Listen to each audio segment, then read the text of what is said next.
Thanks for coming in today. I understand you've been having some hoarseness, so in order to evaluate that, I'm going to take a look at your vocal cords, okay? Most people's reaction when I tell them I am a laryngologist is, wow, I didn't know there was a doctor for that. A laryngologist is someone who specializes in the medical and surgical management of voice disorders, swallowing disorders, and upper airway disorders. When I was in medical school, I learned a lot about the larynx, also known as the voice box. It's kind of a moving organ that helps you speak, helps you breathe, and helps you swallow. Part of what's really fun about being a laryngologist is the way that I examine your throat is actually with the use of a camera. And the camera actually goes through your nose and gives me a bird's eye view of your larynx, also known as your voice box, and then we go from there. There's some days where I'm in clinic and I'm seeing patients, and other days where I'm in the operating room doing procedures. So it's a lot of variety, and that's one of the reasons why I love this field. Part of helping somebody in need with throat issues is sharing with them my knowledge. Social media is fantastic in that the reach is endless.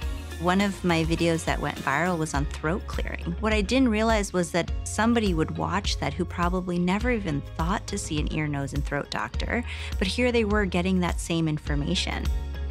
I found a lot of people who felt very similar or had very shared experiences like I had had, and I was able to kind of turn that into motivation for the next generation.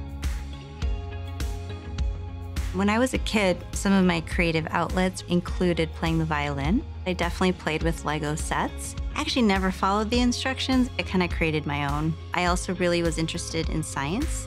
My earliest memory of wanting to be a doctor started when I was a preschooler. Having a mother that's an ENT, you get exposed to ENT topics very early on. I remember feeling very comfortable with my mom's otoscope. It wasn't just Teddy that was getting an ear exam, it was my mom as well. Having a mom who is a physician and a surgeon, you think it's normal. Any woman can be a surgeon. And so I've had that mentality growing up. One of the first introductions to feeling like you're a doctor starts in medical school.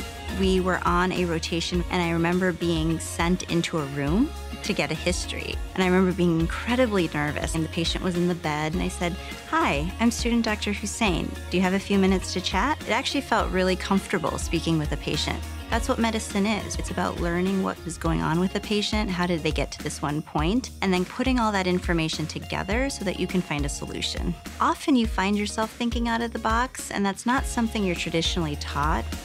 In my pathway to becoming a surgeon, things felt fairly straightforward. I would say the one time where things kind of felt unsure, I found out that I was going to be going out to Harvard to do fellowship when I was a fourth year. Well, life kind of took a different turn in my fifth year. I ended up getting married and I ended up getting pregnant. So I actually had my first daughter, Leah, on the day I was supposed to start fellowship in Boston. There came a point during that whole time where I wasn't sure if I was going to be able to proceed.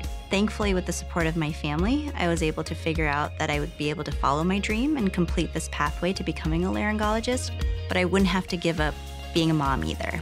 Something that I would tell a younger version of myself today would be that you are enough, right? You know your stuff, you've studied, you've trained really hard, and that actually is enough.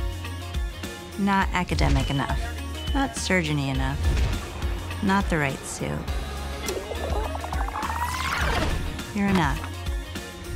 You're enough. You're enough, and your suit looks great. Work-life balance is a struggle for nearly everybody. The way I like to think about it is more of like a work-life harmony. I often get asked, how much do your daughters know about what you do? Actually, they know quite a bit. I'll fix your body, lay down. If I get called in during dinner time, they know that there's an emergency and somebody needs me. My daughters understand that mommy has a job and mommy loves me. I love what I do. My hope would be for my children is that they also love what they do. I recently asked Alea, what do you want to be when you grow up? And her response was an actress and a doctor. I think Sophie wants to be a ballerina policewoman, and then Roya wants to kind of play and have a good time. My favorite hashtag in social media is representation matters. Being from a South Asian country, and then my family's also Muslim. That's something that I never saw represented in any of the people I looked up to other than my mother. She was the inspiration of my career pathway, really. And I think that I'm trying to do that for my children. My wish for the future, my wish for my children is, again, to live in a world where their gender doesn't define their ability or their opportunity. You can be girly, you can be Muslim, you can be Pakistani and South Asian, you can be a mom, and you can do things in the surgical field.